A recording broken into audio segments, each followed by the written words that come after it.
Grant. WABC, New York.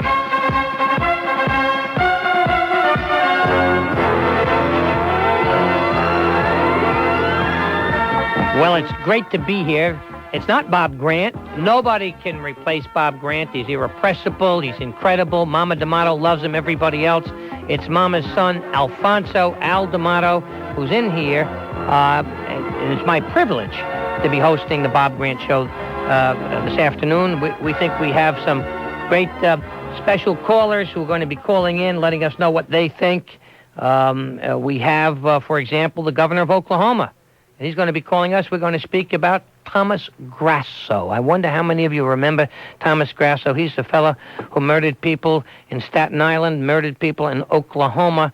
And we actually, the state of New York, actually worked to import Thomas Grasso, a killer, so that we could house him for the next 20 years at a cost of about $30,000 a year. Meantime, convicted of murder in New York, convicted of murder in Oklahoma. The people in Oklahoma said, we want him. We sentenced him to death. He should be receiving the death penalty.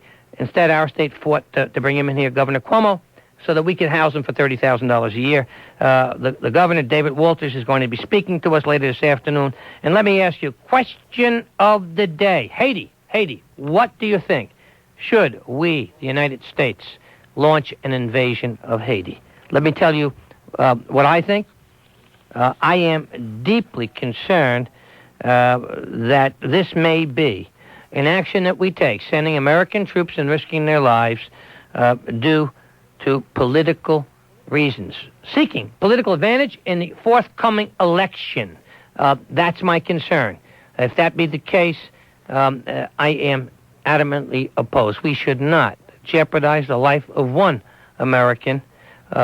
If we're talking about politics, what do you think? Why don't you call us on our WABC line? What is that number? New Jersey, 201, what is it, 489 WABC.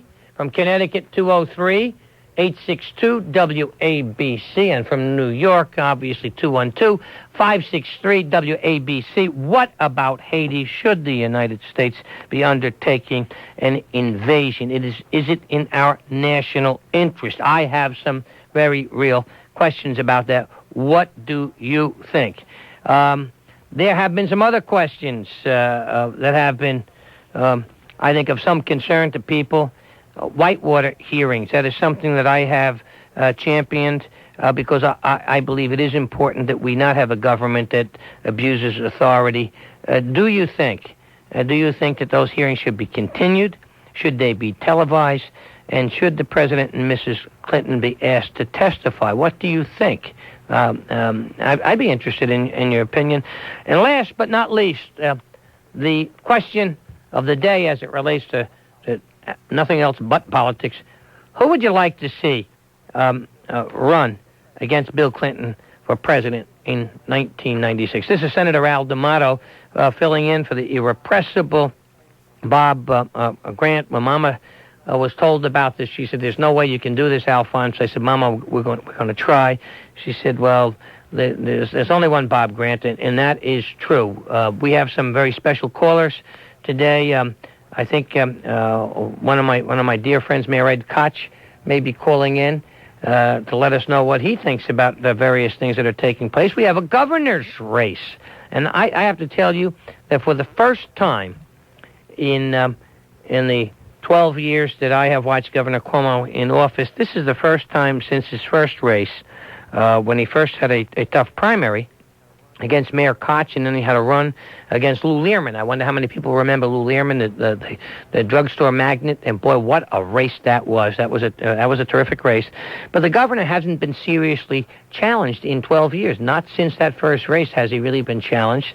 And for the first time, a relatively unknown state senator by the name of George Pataki is giving Mario Cuomo the run for his life. As a matter of fact, in the New York Post today, And I look around and I see they have newspapers over here. They have the Daily News. That's daily squat, really. I have to tell you, I don't think too much about the Daily News. Some rich guy bought it, and he uses it as his own kind of thing. He travels with the superstars. I forget his name. Do you remember his name, Michael? Oh, Mort Zuckerman. Yeah, Mort, how are you? Mort Zuckerman, that paper is a disgrace. And I tell you, the editorial page of it is really for hunger. But after all, if you own a newspaper, why, then you can do all kinds of things. And we won't talk about the $34 million that wasn't put forth and it was cut to $17 million. And the fact that your newspaper never said a thing about how you made off with $17 million of taxpayers' money, which was just totally given up. Incredible. Absolutely incredible. But we look at page 2 today of the New York Post, and we see governor's race neck and neck as Pataki surges. And it goes on to say that George Pataki is favored by 43%, Governor Cuomo by 41%. That is a heck of a close race. 16% undecided, and it looks like the undecided, they indicate, are coming down heavily on the side of Pataki. So we have a relative unknown. Why is it, do you think, that the governor is facing this kind of a tough race and a close race? And I ask you, what do you think are the most critical problems facing the state? Here we have someone who's one of the superstars nationally of the Democratic Party, Governor Cuomo, considered for president, considered for Supreme Court justice, and here he is in a race now, trailing 43 to 41 with 16% undecided against a relatively unknown. And what is it? It seems to me, and some people may say Alphonse should be unduly critical, but New York has not become hospitable to people. Think about it. This was the great state where my grandparents came, where so many came for hope and for opportunity, where so many people received their education or their children got education, the children of the immigrants who went on to become the professionals, the leaders in all walks of life, in engineering, in the sciences, in the arts. A great city that was home to the masses, impoverished masses, I might say, and they poured into this state. And this state was the Empire State. And now we have an exodus of people, of jobs, of hope, of opportunity, as we have become, someone called it the Vampire State. I think that is Herb London, as a matter of fact, coined that. One time I used that expression, and he said to me, "You've taken that away from me, Senator D'Amato. That was mine, a Vampire State." Well, what a sorry scenario for a great state that provided such hope and opportunities to so many people throughout this country that today jobs are leaving, people are leaving, taxes are pushing them out, the quality of life has deteriorated, and then we wonder why it is that people no longer look to us as that great creative state, that innovative state, that home to so many, that gave an opportunity to so many. It seems to me that it is because it's too much government, and government has become the prime reason for existence. Instead of it looking to nurture, to help, to provide opportunity, to help those who really need some help, it seems to me that the government now has taken on the role, even in education.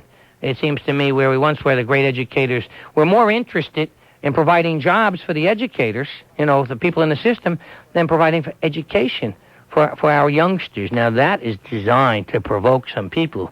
Our little kids go back to school. I think we need vouchers, by the way. I would challenge this system, a system where more money in New York City, for example. And by the way, I've had my differences with Mayor Rudy Giuliani, but he is absolutely correct. He is absolutely right when he challenges our educational system to do better.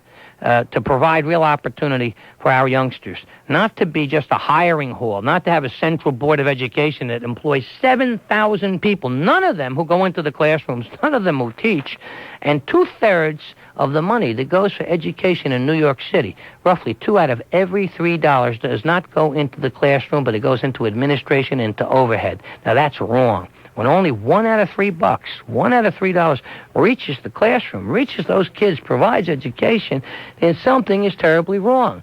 And you've got to streamline it. And if that means challenging the system, then I think we have to challenge it. Now, that will provoke the enmity and the wrath of the teachers' unions. But education should not be for the teachers' unions.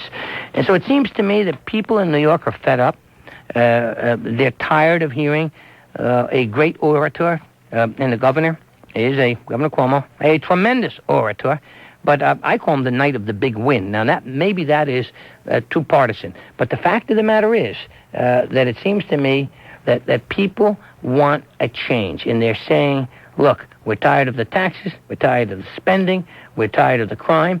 And, by the way, I think the death penalty is a legitimate issue. Should we have a death penalty?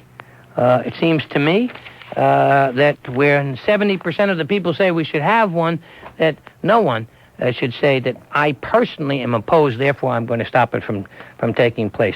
We have a caller, Michael from Albany. Michael? Well, they tell us we're going to take a break. Okay, so we take a break, and does that mean we're going to put ads on?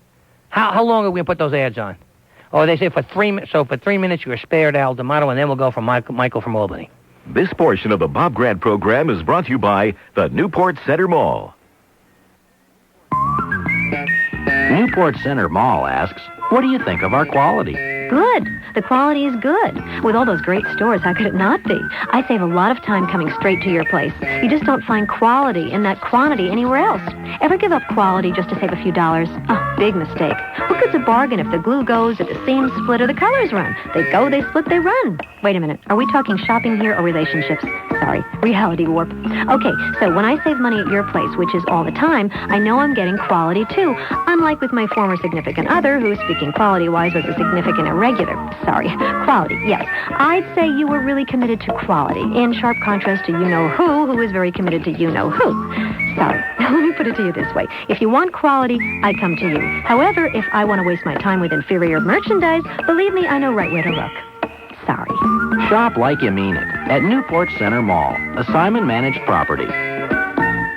Lee Miles, the most trusted name in transmissions since 1947. The car and truck transmission specialists who have been in business for over 40 years and whose only business has been repairing and replacing transmissions, foreign or domestic. When you have a transmission problem, there is only one company to call, Lee Miles. In today's economy, not calling Lee Miles can cost a lot more later. A lot of changes have been made to car transmissions over the last 40 years. Lee Miles' free Check 11 service has been identifying transmission problems since 1947. Lee Miles has the experience in keeping up with the new transmission technology. If you think you have a transmission problem because your car is hesitating, slipping, leaking, or just not moving, call Lee Miles today. The Lee Miles dealer has the know-how and necessary equipment that will ensure a computer malfunction or an ignition problem is not misdiagnosed as a transmission problem. If you want transmission work done right, using only the finest quality parts at the right price, call Lee Miles. Check the white pages for your neighborhood dealer. Lee Miles, the most trusted name in transmissions for over 40 years. I've got a question for you. Did you know that Subaru sells more all-wheel drive cars than all other makes combined? That means there's a whole lot of people out there who rely on the sure-footed virtues of Subaru's advanced all-wheel drive system. Now, have you ever wondered what all-wheel drive means? Plain and simple, it means great traction and handling under a variety of driving conditions. Just no-nonsense engineering. The Subaru all-wheel drive system, available now for under $16,500 on the all-new 95 Subaru Legacy. The all-wheel drive Subaru Legacy. Experience it at your New York and New Jersey Subaru dealers. The 95 all-wheel drive Subaru Legacy. Totally redesigned. Available with all-wheel drive, air conditioning, power locks, power windows and mirrors, anti-lock brakes, cruise control, and more. The payments, amazingly low. Just come in and ask your Subaru dealer for lease details. Subaru, the beauty of all-wheel drive. Experience the brand new all-wheel drive Legacy at your New York and New Jersey Subaru dealers. Price based on MSRP, excludes tax, title, and registration. Lynn Samuels. Woodstock, where it has been held, has turned into an ecological wasteland. This place is a disaster area. They say it's going to take at least a year for this area to come back to the way it should be. And the creek may never come back. So I guess the promoters are, say it together, folks, up the creek. Lynn Samuels, this and every Saturday morning at 10 on WABC. And away we go with Michael from Albany. Mike, we tried to reach you before, but then they told me we had to put on these ads. Well, you got to pay for the thing. That pays for the program. Right. All right. How are you, Mike? Good, Senator. How are you? Good. First of all, I just wanted to thank you for being a beacon in Washington in this whitewater Are you situation. referring to my head? No, not Are you referring to that? No. The fact that you're pushing My hard dome? on this thing, and it's critical. Mm-hmm. But seriously, the question that I have for you, Senator, is I'm an Albany County Democrat, and What? An Albany County Democrat. who has Mayor voted for you. Erastus Corning, Yeah. Democrat. An Erastus Corning Democrat who has voted for you every time. But and I'm having a quandary. I really, I've had enough of Cuomo in spades. But what will George Pataki bring to the table that will change things around in the state? Mike, you ask an important question, and many people say, Senator, we're tired. We want to change. What about George Pataki? I believe George Pataki when he said, I'm going to vote to cut spending. I'm going to work to cut spending and to cut taxes and to cut the bureaucracy and the regulatory agencies. I'm going to work to privatize government, to get rid of things that we should not be doing and put into the private sector, whether it's the management of our airports. The fact of the matter is we have too much government. We've got the highest tax rate. And by the way, the governor will fight, and he said, no, we're not the highest combined tax rate of state and local taxes. We're only the second highest. Well, can you imagine? I mean, he's quibbling over we're the highest tax or the second highest tax in the nation in terms of our state and local taxes. The fact of the matter is we are chasing business out of the state. George Pataki demonstrated something to me, Mike, that was quite unusual. He was the only Republican state senator to stand up to his own party and say no. And in the past 2 years voted no on both budget propositions because we increased spending last year by $5 billion. So while we were reducing some of the taxes, the fact of the matter is that we increased spending by $5 billion. That's wrong. And we need a governor that's going to say this is the people's money. And that if we have revenues coming in, we're going to let them get it back because it's their money. And we're going to reduce taxes on working people and on businesses. And we're going to encourage jobs and business productivity. I think that's the key, Mike.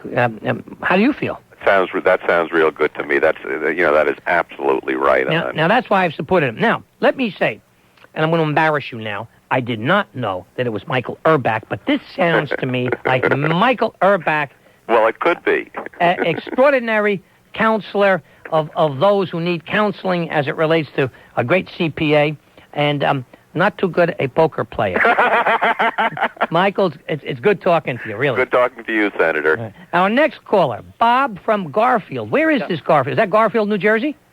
Yes, sir, it is. Hiya, Bob. How are you? I'm fine, Senator. Very good. Now you wonder how I knew Garfield was Garfield, New Jersey. Yeah, I'm curious. Is it our Italian population? Yeah, true. I was born in Brooklyn and lived in Newark, New Jersey until I was 8. And then I moved. My mama was a Brooklyn girl. My pop was a New Jersey boy. And all my uncles and aunts live in New Jersey. And Uncle Alfonso D'Amato, take a look in a book, lives in Nutley, New Jersey. Nutley, that's nearby, yes. Sure. And my uncle Albert lives in Union and taught school there for many years. And my uncle Mike was a school principal in Newark for years and years. And so we have a big part of the family over there. Notwithstanding that I've been a Long Islander since 1945. How are you, Bob? I'm fine, Senator. The reason why I'm calling, first I'd just like to say, Senator, I'm average working citizen, about as common a person as they come. I never even thinking about calling in for a talk show such as this. Is that right?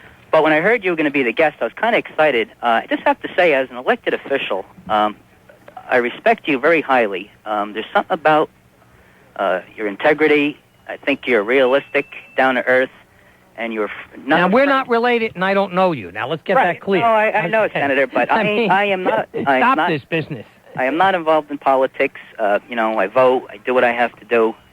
But I just like how you stand by your decisions and you're not afraid to speak your mind. Well, Bobby, let me tell you something, and then we'll get to your question. Okay. It just seems to me that we have too much in politics of trying to be everything to everyone. You can't do it. Sometimes you got to take a stand, and if you're going to worry about trying to be everything to everybody, you're going to be nothing. You're going to be mush. I agree. And that's what we have. We're going and they promise everybody everything. Take a position. Not everybody can agree with you. There are lots of people who can't agree with me. My mama doesn't agree with me. Same with my mother, too. But by gosh, just because you don't agree on a particular doesn't mean that the person's a bad person. I have a different point of view, and you may be able to point out some facts to give me some information. What was your question, Bob? Okay, I want to touch on the last topic you mentioned about who should run against the president. Mm-hmm.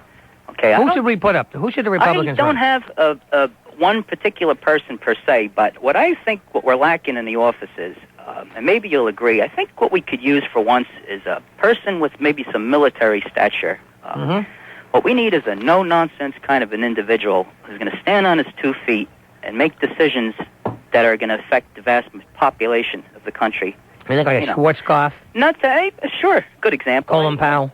I think so, yes, absolutely. Two choices. But you see, problem is, will they run? You know, I mean, these guys don't want to get into this. At this day and age, Senator, it'd be crazy what you have to go through with the press and how. By the way, you live in New Jersey? Yes, sir. Okay, my candidate for Vice President of the United States for the Republican Party. I agree. Chrissy Todd I agree Whitman. wholeheartedly. You know why? She has given some credibility to politicians who run for office who say, I'm going to do something. And everybody says, no, they can't do that. It's just politics. And they do it. You know, we have this governor here. He's running around telling, I'm going to cut taxes. I'm going to do this. Well, for years, he hasn't done anything. He's increased spending, increased taxes, you know. But here's Chrissy Todd Whitman. She says, I'm going to cut taxes. She comes in and she does it, huh? Now they're yelling, oh, well, local taxes. Well, then go to the local guys and tell them to stop spending, right?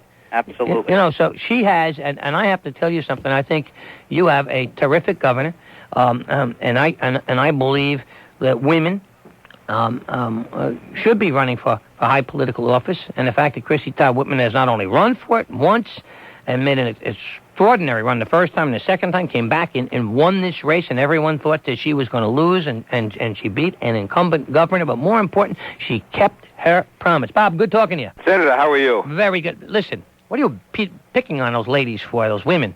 Well, I mean, I saw you there, and she was saying, shut up, and you were saying something. What was that all about? Well, that was Maxine Waters, who we all know from California, is the congresswoman with the biggest mouth in Congress. Oh, now, Peter. You're right, Al. No, what's going on here? Now, you're not supposed to act like me. You're a congressman. What? Well, what happened? She tried to keep you from asking a question? Well, first of all, in defense of myself, the listeners should know that I served on the Hempstead Town Board with you years ago, and that's where I learned all my bad manners, though. Oh, my gosh. I mean, you got to call it the way you see it? Right. I think we need a little bit more of that. And I have to. I was proud of you because you have a right to stand up and make your position known. I give them the tremendous criticism because I sang a little song about pork, you know. And now if they can't take some humor in this business, then something is terribly wrong. You know, I put those words to old MacDonald had a farm, and I talked about President Clinton had a bill, E-I-E-I-O, and in that bill was lots of pork. Here pork, there pork, everywhere pork. And some people got very upset. Oh, really? You have that song? Are you going to play that song? Our engineers say they're going to play that song. All right, take it away. Play that song. President Clinton had a bill, E-I-E-I-O, and in that bill was lots of pork. E-I-E-I-O, new pork here, old pork there, here pork, there pork, everywhere pork. The president's bill cost much too much, and it must be chopped with a chop here and a chop there. Chop that pork off everywhere. Then we'll have a bill that's fair. E-I-E-I-O. Well, we have to thank our engineers for coming up with that one. I didn't know they had that bill, that little rendition, Pete. But look, that was not to dramatize that I can or cannot carry a tune, but really to kind of ridicule the bill that we said we're going to put 100,000 police, and if we're lucky, and I hope, and I would be the first to say, let's put police where we need them, and let's put money where we need it. But let's not under the guise of saying to people we're going to be hiring more police when we're not. And we're going to take that money and pour it into a whole host of programs, $1.6 billion for a local partnership act, which is a stimulus bill.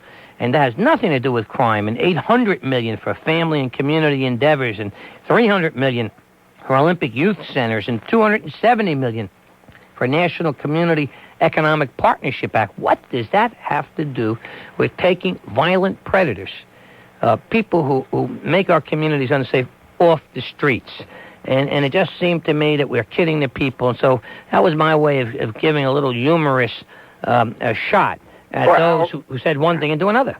Well, you know, one of the things I've found in the less than 2 years I've been in Washington, though, is that people down there do take themselves very seriously, and they don't appreciate it when someone comes at them or tries to make a humorous point. And the point you were making, I thought was a very effective way to make it, was to drive home that the president says one thing but does another, and you were using humor to get it across. The incident you mentioned with me and Maxine Waters, I was questioning Maggie Williams, who was the First Lady's Chief of Staff during the Whitewater hearings.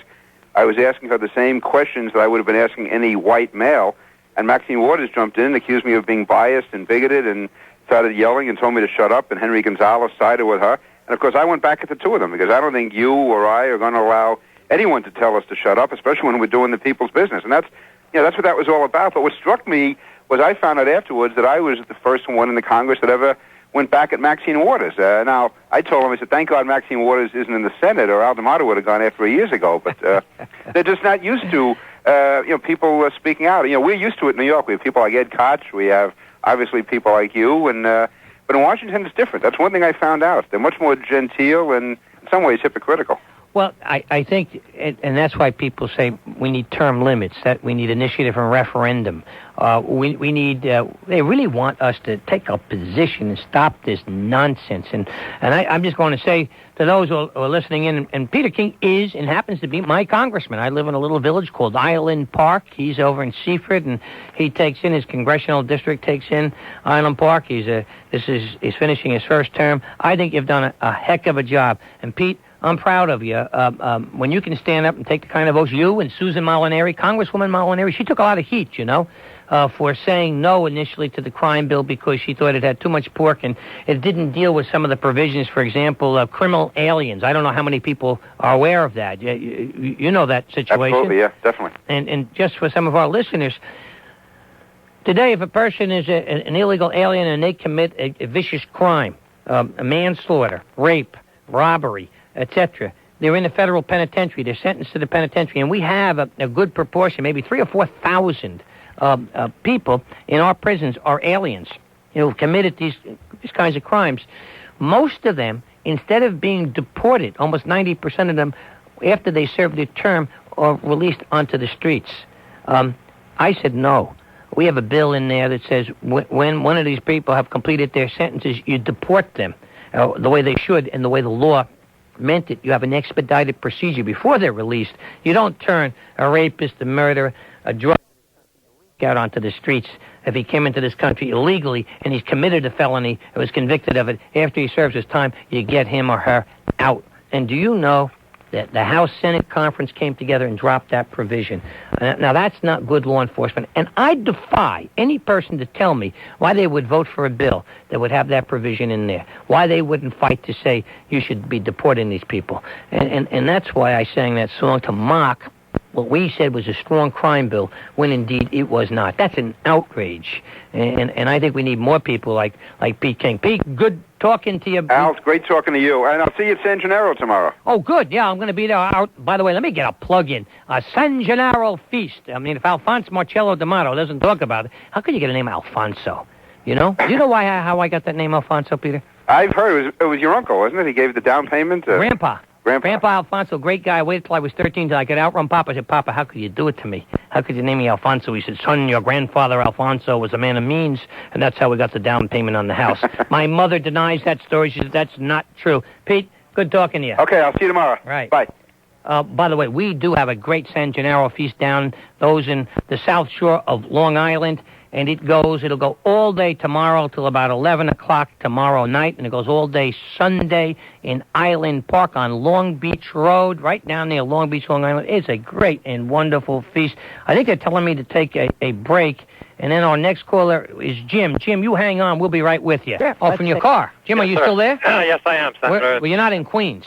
No, I'm not in Queens. As a matter of fact, I'm one of those people that back in the days when we had pretend Republicans like Lindsay and Rockefeller.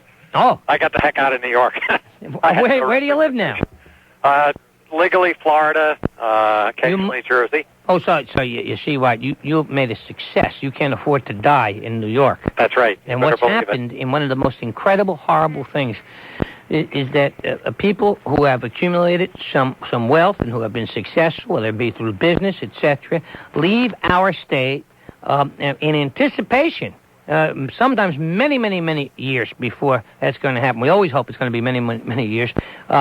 because Senator? they can't afford to die in New York because the tax rate is so high we confiscate it. So we've got thousands of successful New Yorkers who love New York, who establish residences down in Florida, live down there for 6 months plus, pay their taxes down there, and so we lose out on them. We lose out on their contribution to New York. It's ridiculous. Yeah, what were you going to say, Jim? That's not really, in my case, it's not entirely true because I raised my family in Jersey. It was safer than the Bedford-Stuyvesant section of Brooklyn. All right, I was born in Brooklyn. And it was, I lived and worked lived in Jersey, worked in New York all my life. Yeah. However, even though I've moved for several years, the state tax department managed to find somebody with the same last name and has been attacking me for years. Oh. However, that's a different story. The reason I called, Senator, is many of us lifelong Republicans, and of course I'm addressing this to the wrong person because you're the exception. You and perhaps Senator McCain and a handful of others. But our question is, what's the difference when we elect a Republican or a Democrat? You know what, Jim? I think and I hope that Chrissy Todd Whitman's election. How do you feel about Governor I Whitman? supported her, and I feel very good Aren't about you proud about that she kept her? I was proud when she almost trumped Bill Bradley without even trying, and she destroyed him in the debates. It was beautiful. It seems to me we need more people like that who are not going to be afraid to say, by gosh, I'm going to do something.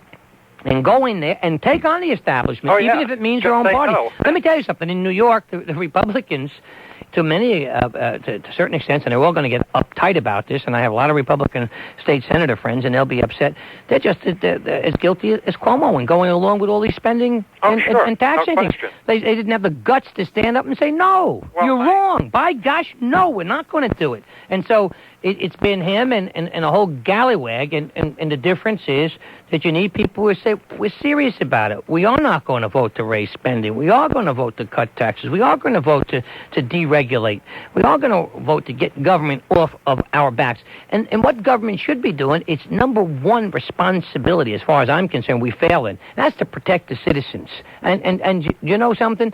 That means to say that if people use, I passed a bill in the Senate. It said if you use a gun in the commission of a crime that comes across a state line, right?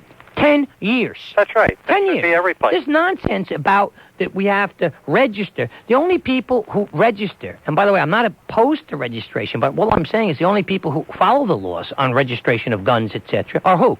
That's right. They're law-abiding citizens, right? I'm a permit holder. Yeah. So the criminals don't do it. Absolutely. So if you said to somebody, use a gun in the commission of a crime is 10 years, shoot the gun, 20 years. If you kill someone, the death penalty. Right. Do you know Congressman Schumer and company in the House stripped it out. They stripped it out. So we got a crime bill. It doesn't do a damn thing. Of course. And it sounds good. Well, 100,000 police. Let me tell you something. You're not going to get 200 extra police in New York City. Nobody can afford the price tag that goes with it. Of course. They provided $14,000 a year for policemen. Now, how many police do you know are going to work in New York for $14,000 a year? It'll be like Jimmy Carter's CETA program. Okay. They'll be cops for a couple of months and then disappear. It's the same thing. And I'd like to know why people don't get up and demand of the state legislature and you say, by gosh, if you use a gun, 10 years. Right. No parole, no bail. We're going to hold you in preventive detention because you're a danger. We're going to give you a speedy trial. You did that for 18 months, and I have to tell you what takes place. Number one, you got to find more places to put these crooks and predators, but that's not a bad problem. And use the abandoned military bases, okay? Put them in there. Put them up in the Adirondacks. Build things around them. Get them off the street. Right. Make our community safer. That's government's first responsibility. Make them afraid of something. Yeah, by the way, if you have a great park and everybody's afraid to use the park, what sense does it make? Yeah, exactly. I have been in office 14 years. I'm frustrated. I mean, it is terrible. And then I see all these phonies, and then I see the Daily News with their editorials. That guy Brown, I'd love to bring him on. By the way, Brown, if you're around on the editorial, why don't you call up and defend yourself, you phony. You write all this claptrap, and I want to know how it is that you didn't write an editorial about your boss who took $17 million of taxpayers' money away when he should have put $34 million for the Coliseum, and he got a giveaway because he wound up, they cut it down to $17 million. Now, I'd like to know how you can justify that. The media are almost their own. Media, and I want to know how City Hall did eating their that. own breasts and talking and interviewing one another to see how they could be more caring and sensitive people. We got to go. Linda from Belrose. How are you, Linda? D'Amato, I loved your pork song. I have two questions. I know I'm a terrible singer. No, you're wonderful. It's a scream. And sticks in people's minds, so that's what helps. Okay. Right. If you read Barron's paper, the March 21st, 1994 issue, the wave of the future is women staying home with their children. So since you cannot live in New York City, even though Bill Clinton thinks you're a millionaire if you make $30,000 a year, how about giving married couples that have children a special tax credit to make up for the lost wages of the child's caregiver? Then you would have kids being supervised much better than they are now. You wouldn't have to pay educators to be glorified babysitters. And then the other thing I wanted to ask you was, can't we put back the deduction for the interest on your credit cards? Because I really don't think there's so many people that go bankrupt, and I think the only people that are making money off of that are the lawyers that handle the proceedings.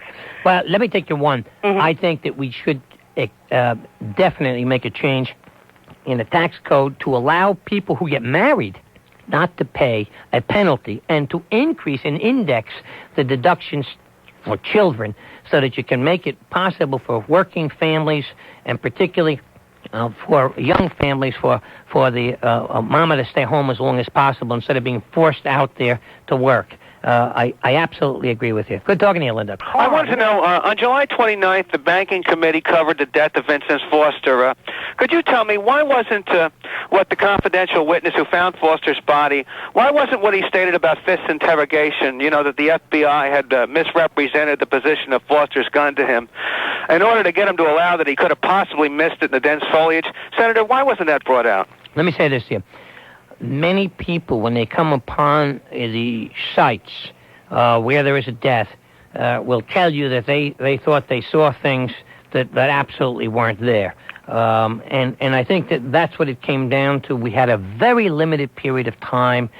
We did not want to, this was my feeling, fall into the trap of going into what they call the sensational and not going to the substantive of was there an attempt to cover up the actions by people in the White House? Did they try to impede the investigation? That's why, Carl, we didn't focus on it. Now you have a new prosecutor, Kenneth Starr. He's going to be looking at these things. I think the question is, was there an abuse of power? That's what we should be looking at. That's what we should be concerned about. Can I just ask you, can you tell me what happened to Chief Investigator Charles Hume? No, I can only say this to you. We spoke to Hume. We did examine him. He kind of backed off many of the positions that he initially stated. But I, again, think that the question is, was there any taxpayers' money that was illegally diverted from a bank into Whitewater, and was there an abuse of power to cover this up? I think those are the real questions, and that's what the American people have a right to know. And I don't know, I've asked our listeners before, do they think we should have these hearings? Should they be on television? And should the President and Mrs. Clinton be called to testify?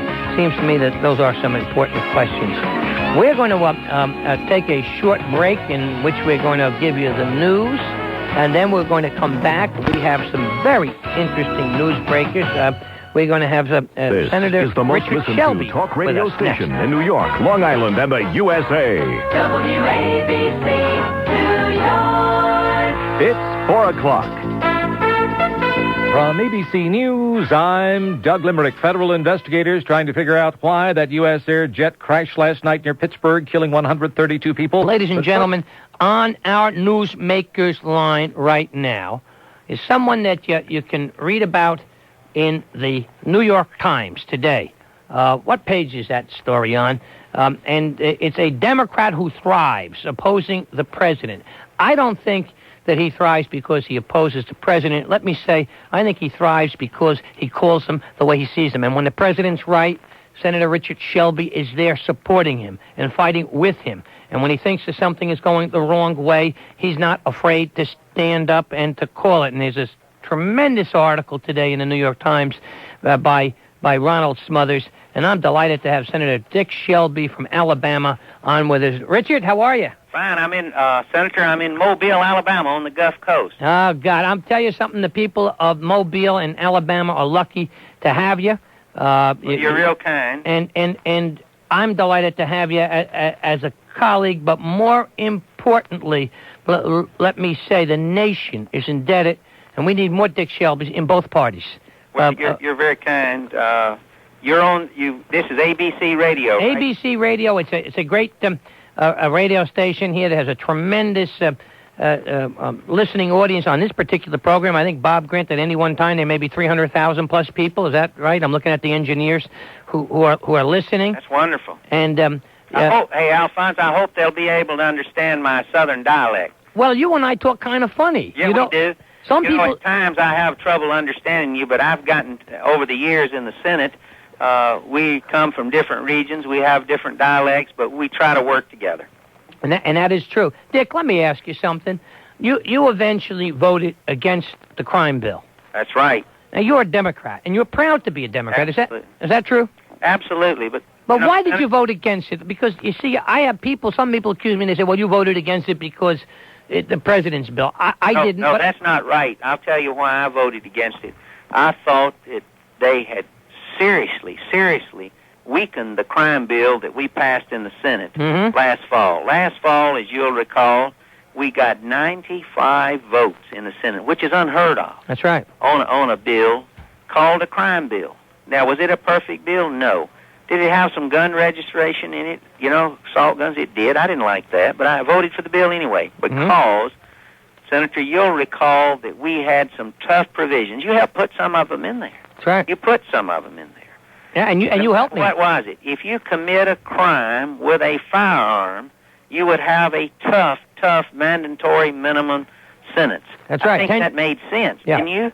That's right. 10 years, and that made sense. The second one that I recall that we had in there, if you are an adult and you sell drugs to a minor, which is going on right now all over this nation and destroying young people, that you would serve a mandatory minimum sentence. I didn't see anything wrong with that. Nope.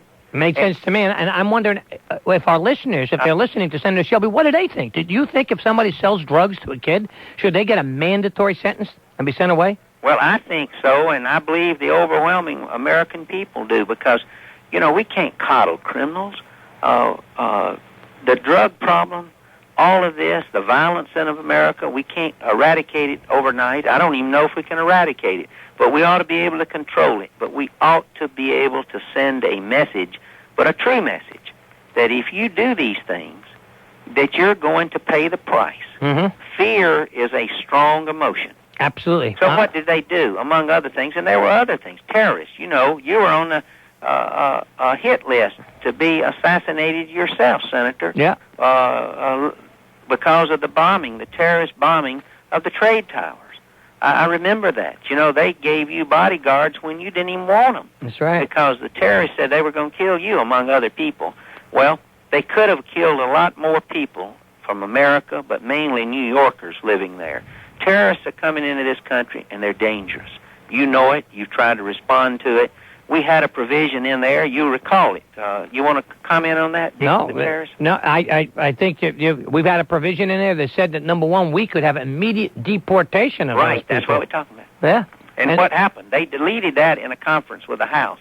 So what happened, they went to the conference with a pretty good crime bill coming from the Senate, and they deleted a lot of the tough provisions that would help fight crime and put in place of it about $8 billion more of useless spending that I think we shouldn't have done. And what we tried to do in the Senate, I joined with you and others, we thought we had a situation going where we could improve the crime bill, open it for amendment, debate again, and I believe the president would be better off, better served right now, today, if we'd have done that. Because the American people are a sizable population in America right now that are concerned about the crime bill. They don't believe, and I think they're right, that it's going to make a dent in the crime, yet it's going to spend a lot of money.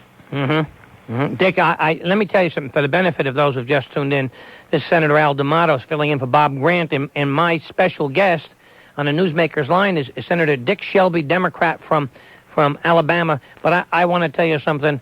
If we had more people like Dick Shelby, Democrats or Republicans, this country would be better represented, because he stands up and he calls them like he sees them. He doesn't always agree with Al D'Amato or anybody else, and that's what the people want.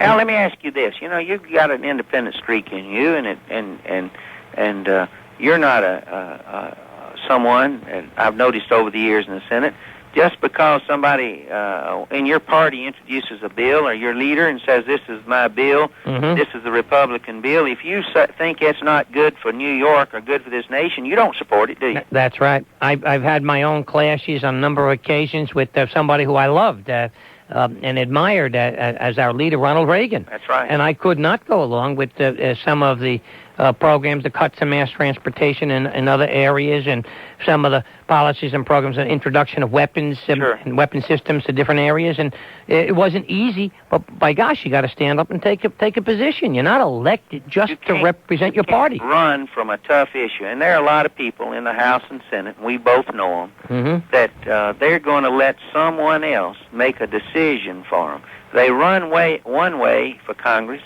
and then they vote another way once they get to Congress. Well, isn't that amazing? It's the same thing in the Senate. Yeah, we see that day in and day out, don't we, Dick? We do, and I'll tell you, I don't want to be in the Senate if I'm going to have someone else make my decision for me. I agree with you. Let me say this to you. I don't know how I can help, and I say this publicly. I am an unabashed Richard Shelby supporter. And if you ever want to run, and if you decide to run, you're not going to need my help, but whatever I can do to help, whether it's to support you or to support your... by the way, sometimes you want me to support your opponent. May get you more votes. I don't know about that. You're outspoken, you're involved, and people know you. But I'll tell you something. I have a lot of respect for you